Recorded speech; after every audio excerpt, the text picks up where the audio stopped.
Hello dear students, ਬੇਟੇ ਅੱਜ ਅਸੀਂ sign conventions for reflection by spherical mirror ਇਸ ਬਾਰੇ ਡਿਸਕਸ ਕਰਨੀ ਹੈ। ਸਾਈਨ ਕਨਵੈਨਸ਼ਨ ਸਮਝਣ ਵਾਸਤੇ ਪਹਿਲਾਂ ਤੁਸੀਂ ਹੇਠ ਲਿਖੇ ਟੌਪਿਕ ਨੇ ਜਿਹੜੇ ਤੁਹਾਨੂੰ ਦੱਸਣ ਜਾ ਰਿਹਾ, ਇਹ ਤੁਹਾਨੂੰ ਕਲੀਅਰ ਹੋਣੇ ਚਾਹੀਦੇ ਹਨ। This is concave mirror and this is principal focus.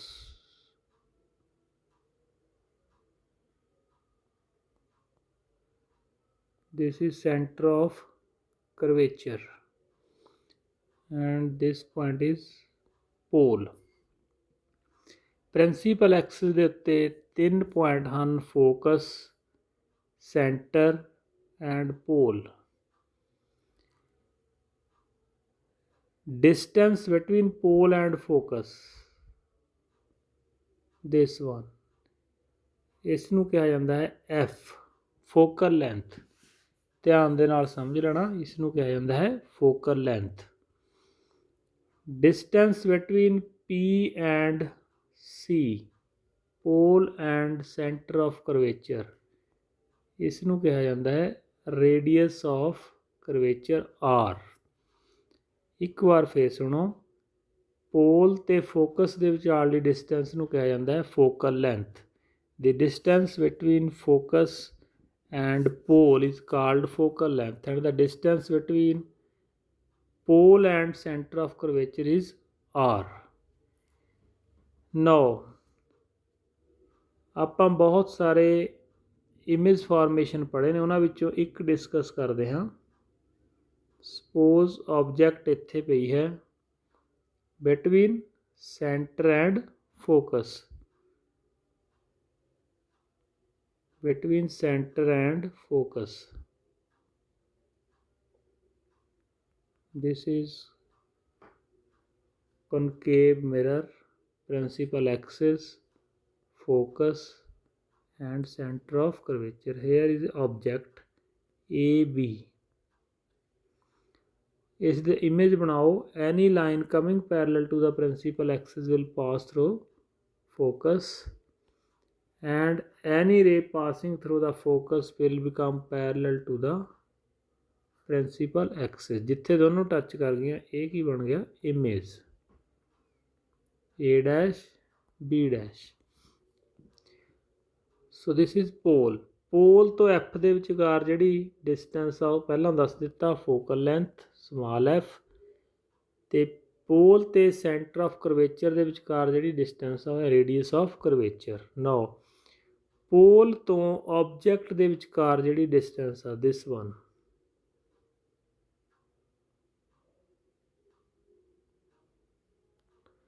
ਪੋਲ ਤੋਂ ਆਬਜੈਕਟ ਦੇ ਵਿਚਕਾਰ ਡਿਸਟੈਂਸ ਹੈ, ਇਸ ਨੂੰ ਯੂ ਨਾਲ ਲਿਖਣਾ ਹੈ, small U letter. Distance between pole and object, this is U, and the distance between pole and image, pole ਤੇ ਇਮੇਜ ਦੇ ਵਿਚਾਲੇ ਜਿਹੜੀ ਡਿਸਟੈਂਸ ਆ ਉਸ ਨੂੰ ਬੀ ਨਾਲ ਲਿਖਣਾ ਹੈ, ਉਸ ਨੂੰ ਕਿਸ ਨਾਲ ਲਿਖਣਾ ਹੈ? ਵੀ ਨਾਲ।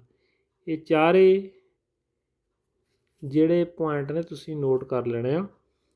ਪੋਲ ਤੋਂ ਫੋਕਸ ਵਾਲੀ ਡਿਸਟੈਂਸ ਸਮਾਲ ਐਫ, ਪੋਲ ਤੋਂ centre of curvature the distance R, ਪੋਲ ਤੋਂ ਆਬਜੈਕਟ ਦੀ ਡਿਸਟੈਂਸ ਯੂ, ਪੋਲ ਤੋਂ ਇਮੇਜ ਦੀ ਡਿਸਟੈਂਸ ਬੀ। ਇਹ ਤੁਸੀਂ ਅੱਗੇ ਨੂਮੈਰੀਕਲ ਦੇ ਵਿੱਚ ਤੁਹਾਨੂੰ ਕੋਈ ਕਨਫਿਊਜ਼ਨ ਨਹੀਂ ਹੋਊਗੀ, ਇਹ ਧਿਆਨ ਨਾਲ ਸਿੱਖ ਲੈਣੀਆਂ ਹਨ। ਇਸ ਨੂੰ ਅਗਰ ਤੁਸੀਂ ਦੇਖਣਾ ਚਾਹੁੰਦੇ ਹੋ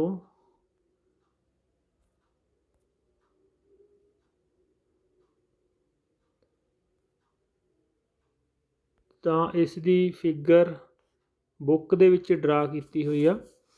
ਹੁਣ ਸਾਈਨ ਕਨਵੈਨਸ਼ਨਸ ਕੀ ਹੁੰਦੇ ਹਨ? ਰੇ ਆਫ ਲਾਈਟ ਆ ਜਿਹੜੀ ਅਸੀਂ ਲੈਫਟ ਹੈਂਡ ਤੋਂ ਡਰਾ ਕਰਦੇ ਹਾਂ, ਲੈਫਟ ਹੈਂਡ ਤੋਂ, इत्थे ए बी है जिहड़ी ए बी ऑब्जेक्ट है और A dash this one A dash B dash की है इमेज। डिस्टेंस हमेशा पोल तो मेजर करनी है, पोल तो ऑब्जेक्ट की डिस्टेंस ये है यू, पोल तो इमेज की डिस्टेंस ये है बी। जेकर इहदी डायरैक्शन इस रे की डायरैक्शन नाल मैच करदी आ, लिफ्ट साइड आ, तां यू नूं असीं पॉजिटिव लवांगे ते बी नूं भी पॉजिटिव लवांगे। पर जेकर इहदी डायरैक्शन आपोजिट आ, जिवें इस फिगर विच आ, इंसीडेंट रे आ जिहड़ी वो राइट साइड नूं जा रही है, लेफ्ट टू राइट, पर यू किधर नूं जा रही है, राइट टू लेफ्ट, तो इमेज भी किधर है, राइट टू लेफ्ट। इत्ते असीं यू भी नैगेटिव लवांगे तो बी भी नैगेटिव लवांगे। इस तरह जेकर इमेज इधर बनता है तो वो इस डायरैक्शन विच है, तो एफ नूं असीं पॉजिटिव लवांगे। जेकर इमेज इस डायरैक्शन च बनता है तो हुण ये दोनों आपोजिट हैं, इत्थे असीं एफ नूं नैगेटिव लवांगे। जेकर यू बी ਅਤੇ एफ की डायरैक्शन इंसीडेंट रे वल नूं आ तो वो पॉजिटिव ही लैनी है, जे इस तो आपोजिट आ तो नैगेटिव लैनी है। दूसरा एक होर पॉइंट, जेकर इमेज ऑब्जेक्ट उपर है तो उसनूं पॉजिटिव लैना है, जे इमेज भी रैक्ट बनता है, सीधा बनता है तो उसनूं पॉजिटिव लैना है, जे इमेज नीचे नूं बनता है उसनूं नैगेटिव लैना है। H1 है जिहड़ी वो हाइट ऑफ इमेज होएगा, तो H डैश है जिहड़ा H height of H height of object होवेगा, तो H डैश है जिहड़ा हाइट ऑफ इमेज होवेगा। जिवें आपां एक इमेज ड्रा करते हैं, दिस इज एफ सी, इत्थे कोई ऑब्जेक्ट है, parallel line will pass through the focus and the ray through the focus will become parallel to the principal axis. ये इमेज बन गया ए डैश बी डैश, ये उपर है इसकी पॉजिटिव लैनी है, इमेज नीचे बनया है इसनूं नैगेटिव लैना है। ऑब्जेक्ट की हाइट नूं एच नाल लिखते हाँ, तो इमेज की हाइट नूं एच डैश नाल लिखते हाँ। सो ये जो तुहानूं अखर दस्से गए हैं इसनूं याद कर लेना है। पी तो फोकस की डिस्टेंस स्मॉल एफ, पी तो सेंटर ऑफ करवेचर की डिस्टेंस आर, पी तो ऑब्जेक्ट की डिस्टेंस यू, पी तो इमेज की डिस्टेंस बी, ते ऑब्जेक्ट की हाइट एच नाल, इमेज की हाइट एच डैश नाल। ये वर्ड याद करने हैं। इस दे नाल ही रिलेटेड साडा बनेगा mirror formula and magnification. Mirror formula की है जो तुहानूं सिखाया गया है, हुण ध्यान नाल सुनना। In a spherical mirror the distance of object from the pole, distance of object from the pole is called object distance U. इसनूं किस नाल लिखना है, यू नाल। The distance of image from the pole of mirror is called image distance, this one. Pole तो image की distance, इनू image distance कहा जाता है, तो इसनूं लिखना है बी नाल। You already know the distance of principal focus from the pole is called focal length. पोल तो फोकस के विचाले की डिस्टेंस नूं कहा जाता है focal length. So mirror formula की है, इन्हां तिन्नां दे विचाले relation, there is a relationship between these three quantities given by mirror formula which is expressed as, इन्हां तिन्नां दे विचाले रिलेशन है ਯੂ ਵੀ ਅਤੇ ਐਫ ਦੇ ਵਿਚਕਾਰ ਇੱਕ ਰਿਲੇਸ਼ਨ ਹੈ, ਉਸ ਨੂੰ ਕਿਹਾ ਜਾਂਦਾ ਹੈ ਮਿਰਰ ਫਾਰਮੂਲਾ। ਉਹ ਰਿਲੇਸ਼ਨ ਕੀ ਹੈ? ਉੱਪਰ ਲਿਖਿਆ ਹੋਇਆ ਹੈ 1/v plus 1/u is equal to 1/f। b ਕੀ ਆ? distance between pole and image। u ਕੀ ਹੈ? distance between pole and object। f ਕੀ ਹੈ? focal length, distance between pole and focus। This formula is valid for all situations and all spherical mirrors for all positions of the object। ਇਹ formula ਹੈ ਜਿਹੜਾ ਸਾਰੇ mirror ਲਈ ਲਾਗੂ ਹੈ, plain 'ਤੇ ਵੀ, ਕਨਕੇਵ 'ਤੇ ਵੀ ਅਤੇ ਕਨਵੈਕਸ 'ਤੇ ਵੀ।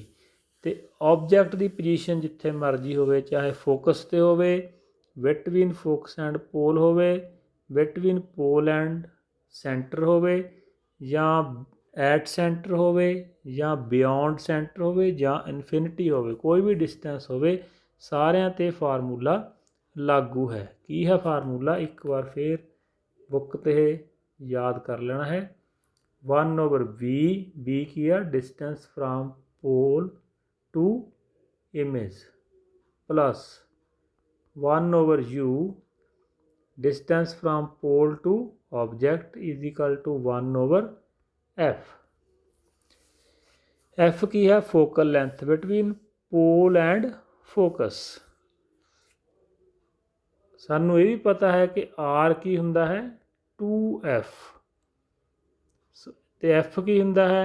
r/2 focal length, radius curvature ਤੋਂ ਹਾਫ ਹੁੰਦੀ ਹੈ। ਅਸੀਂ ਇੱਥੇ ਵੈਲਿਊ ਪੁੱਟ ਵੀ ਕਰ ਸਕਦੇ ਹਾਂ। ਕਈ ਵਾਰ ਸਾਨੂੰ ਫੋਕਲ ਲੈਂਥ ਨਹੀਂ ਦਿੱਤੀ ਹੋਵੇਗੀ, ਰੇਡੀਅਸ ਆਫ ਕਰਵੇਚਰ ਦੇ ਦਿੱਤਾ ਜਾਊਗਾ ਨੂਮੈਰੀਕਲ 'ਚ। ਜੇ ਰੇਡੀਅਸ ਆਫ ਕਰਵੇਚਰ ਦਿੱਤਾ ਹੋਇਆ, ਤੁਸੀਂ ਐਫ ਕੱਢ ਸਕਦੇ ਹੋ। ਐਫ ਕੀ ਹੁੰਦੀ ਆ? Half of the radius of curvature, radius of curvature ਤੋਂ ਹਾਫ। ਜੇ ਰੇਡੀਅਸ ਕਰਵੇਚਰ 20 ਸੈਂਟੀਮੀਟਰ ਆ ਤਾਂ ਫੋਕਲ ਲੈਂਥ ਕਿੰਨੀ ਹੋਊਗੀ? 10 ਸੈਂਟੀਮੀਟਰ। ਜਿਹਦਾ ਡਾਇਰੈਕਟ ਫੋਕਲ ਲੈਂਥ ਦੇਤੀ ਦੈਨ ਇਟਸ ਓਕੇ। ਅਗਰ ਰੇਡੀਅਸ ਆਫ ਕਰਵੇਚਰ ਦੇ ਦਿੱਤਾ ਤਾਂ ਅਸੀਂ ਕੈਲਕੂਲੇਟ ਕਰ ਸਕਦੇ ਹਾਂ। ਨਾਓ ਮੈਗਨੀਫਿਕੇਸ਼ਨ। ਮੈਗਨੀਫਿਕੇਸ਼ਨ ਕੀ ਹੈ? If h is the height of object, h object the height ਹੈ ਅਤੇ h dash is the height of image, then the magnification m, magnification ਨੂੰ m ਨਾਲ ਲਿਖਦੇ ਹਾਂ, produced by spherical mirror is given by height of image over height of object। ਇਹ ਲਿਖਿਆ ਹੈ height of image over height of object, ਅਤੇ magnification ਕਿਹਦੇ ਬਰਾਬਰ ਹੋਊਗੀ? Height of image h dash, height of object h, ਦੋਨਾਂ ਨੂੰ divide ਕਰ ਦਿਆਂਗੇ, ਮੈਗਨੀਫਿਕੇਸ਼ਨ ਆ ਜਾਵੇਗੀ। ਹੁਣ ਮੈਗਨੀਫਿਕੇਸ਼ਨ ਦੇ ਦੋ ਫਾਰਮੂਲੇ ਹਨ ਮਿਰਰ ਦੇ ਵਿੱਚ। ਇੱਕ ਤਾਂ ਇਹ ਹੈ ਜੋ ਇਮੇਜ ਅਤੇ ਆਬਜੈਕਟ ਦੀ ਹਾਈਟ ਨਾਲ ਰਿਲੇਟਡ ਹੈ। ਦੂਸਰਾ b ਅਤੇ u ਨਾਲ ਵੀ ਰਿਲੇਟਡ ਹੈ। u ਕੀ ਹੈ? Distance of object from pole, b is the distance of image from the pole। So m ਦਾ ਦੂਸਰਾ ਫਾਰਮੂਲਾ, ਇੱਕ m ਦਾ ਫਾਰਮੂਲਾ ਹਾਈਟ ਨਾਲ ਰਿਲੇਟਡ ਹੈ, h ਡੈਸ਼ ਓਵਰ h। ਦੂਸਰਾ m ਦਾ ਫਾਰਮੂਲਾ b ਅਤੇ u ਨਾਲ ਰਿਲੇਟਡ ਹੈ। This is minus b upon u। b ਕੀ ਹੈ? Distance of image from the pole, and u ਕੀ ਹੈ? Distance of object from the ਪੋਲ। ਸਾਨੂੰ ਨੂਮੈਰੀਕਲ ਦੇ ਵਿੱਚ ਹਾਈਟਸ ਤੋਂ ਵੀ ਕੈਲਕੂਲੇਟ ਕਰਨਾ ਆ ਸਕਦਾ ਹੈ ਅਤੇ distance of object and image ਤੋਂ ਵੀ ਕੈਲਕੂਲੇਟ ਕਰਨਾ ਆ ਸਕਦਾ ਹੈ। ਸੋ ਇਸ ਨੂੰ ਯਾਦ ਕਰ ਲੈਣਾ ਹੈ। ਮੈਗਨੀਫਿਕੇਸ਼ਨ ਦੇ ਦੋ ਫਾਰਮੂਲੇ ਹਨ, h dash over h, second minus b over u। ਜੇਕਰ ਇਹ ਦੋਨੋਂ ਬਰਾਬਰ ਹਨ, ਜੇਕਰ ਮੈਗਨੀਫਿਕੇਸ਼ਨ 1 ਹੈ ਤਾਂ ਆਈਡੀਆ ਲਾਓ ਕਿਹੜਾ ਮਿਰਰ ਹੋ ਸਕਦਾ ਹੈ? ਕਿਸ ਮਿਰਰ ਦੇ ਵਿੱਚ ਇਮੇਜ ਦੀ ਹਾਈਟ ਅਤੇ ਆਬਜੈਕਟ ਦੀ ਹਾਈਟ ਸੇਮ ਹੁੰਦੀ ਹੈ? ਪਲੇਨ ਮਿਰਰ ਦੇ ਵਿੱਚ। ਜਿੰਨੀ ਹਾਈਟ ਆਬਜੈਕਟ ਦੀ ਹੁੰਦੀ ਹੈ ਉਨੀ ਹੀ ਪਲੇਨ ਮਿਰਰ ਦੀ ਹੁੰਦੀ ਹੈ। ਉੱਥੇ H1 ਅਤੇ H ਡੈਸ਼ ਅਤੇ H ਦੋਨੋਂ ਬਰਾਬਰ ਹੋਣਗੇ ਅਤੇ ਕੈਂਸਲ ਹੋ ਜਾਣਗੇ। ਆਨਸਰ ਕੀ ਹੋ ਜਾਏਗਾ 1। ਇਹ ਕੁਐਸਚਨ ਪੇਪਰ ਵਿੱਚ ਆ ਜਾਂਦਾ ਹੈ। By the magnification of plane mirror is 1 because in plane mirror the height of image is equal to the height of object. ਦੂਸਰਾ, ਇਹ ਪਲੇਨ ਮਿਰਰ ਹੈ, ਇੱਥੇ ਆਬਜੈਕਟ ਹੈ ਅਤੇ ਇੱਥੇ ਇਸ ਦਾ ਇਮੇਜ ਬਣੇਗਾ। ਇਹ ਡਿਸਟੈਂਸ ਵੀ ਬਰਾਬਰ ਹੁੰਦੀ ਹੈ। ਆਬਜੈਕਟ ਦੀ ਡਿਸਟੈਂਸ u ਹੈ ਅਤੇ ਇਮੇਜ ਦੀ b ਹੈ। ਜਿੰਨਾ ਅਸੀਂ ਪਲੇਨ ਮਿਰਰ ਤੋਂ ਦੂਰ ਖੜਾਂਗੇ ਉਨੀ ਦੂਰ ਹੀ ਇਮੇਜ ਬਣੇਗਾ। u ਅਤੇ b ਵੀ ਬਰਾਬਰ ਹੋ ਜਾਣਗੇ। ਇਸ ਲਈ ਇੱਥੇ ਵੀ ਮੈਗਨੀਫਿਕੇਸ਼ਨ ਕਿੰਨੀ ਆ ਜਾਣੀ ਆ 1। ਸੋ ਇਹ ਨੂਮੈਰੀਕਲ ਦੇ ਵਿੱਚ ਵੀ ਬਾਅਦ ਵਿੱਚ ਡਿਸਕਸ ਕਰਾਂਗੇ।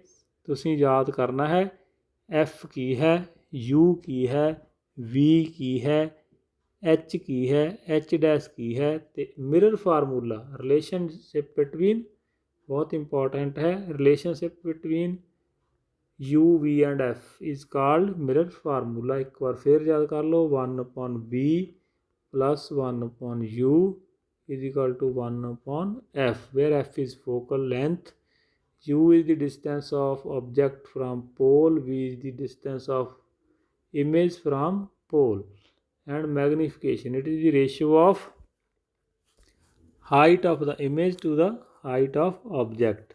It is dimensionless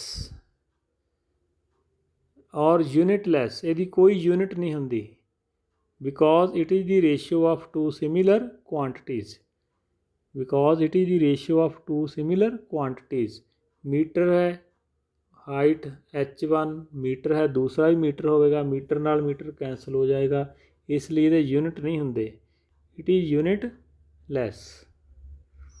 ਇਸ ਦੇ ਰਿਗਾਰਡਿੰਗ ਅੱਗੇ ਨੂਮੈਰੀਕਲ ਹਨ, ਇਸ ਨੂੰ ਸਮਝਣ ਦੀ ਕੋਸ਼ਿਸ਼ ਕਰਨੀ ਹੈ।